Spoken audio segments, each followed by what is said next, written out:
So just like those ocean currents are going away from the equator as they get warmer and back toward the equator as they get colder, our air does the exact same thing.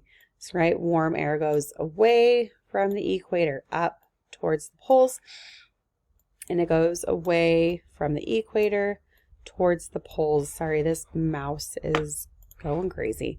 And then once it's cold, it cycles back down and it's going toward the equator to warm back up. Whoa, that was not even close. So it's constantly just cycling around, and it's making these 6 convection cells. So same thing, convection is that air and liquid cycling around, hot and cold. So just, however, instead of one little pot of water, right, it's like a mirror, we've got, most time it's like 6. It's like, a crazy fun mirror in one of those little fun houses. So you can see 6 of it reflecting, doubled up, right? So warm is going to the poles, cold is going back to the equator. So now in between these, you've got these little convection cells that are being created. And you're going to learn a lot more about these, so I'll keep this quick. So in between here, we get these jet streams. And these jet streams is this air flowing in between here. And they can't really get up into either one. And so they're trying, right, to get into one of the convection cells. And they're just being pushed in between the convection cells, up and down, up and down, up and down.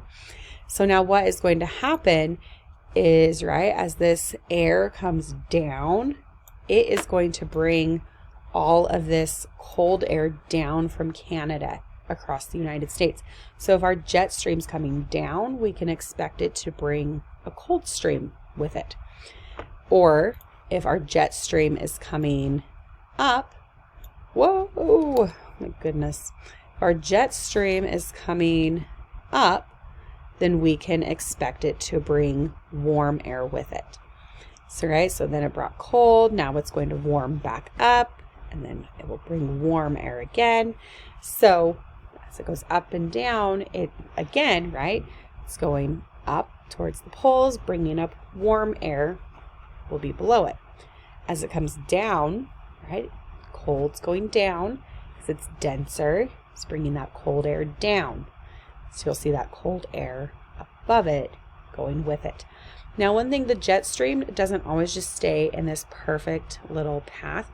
If you look at the picture on the slide, you'll see, right, it's like constantly moving and squiggling because it's trying so hard to get up into one of those things.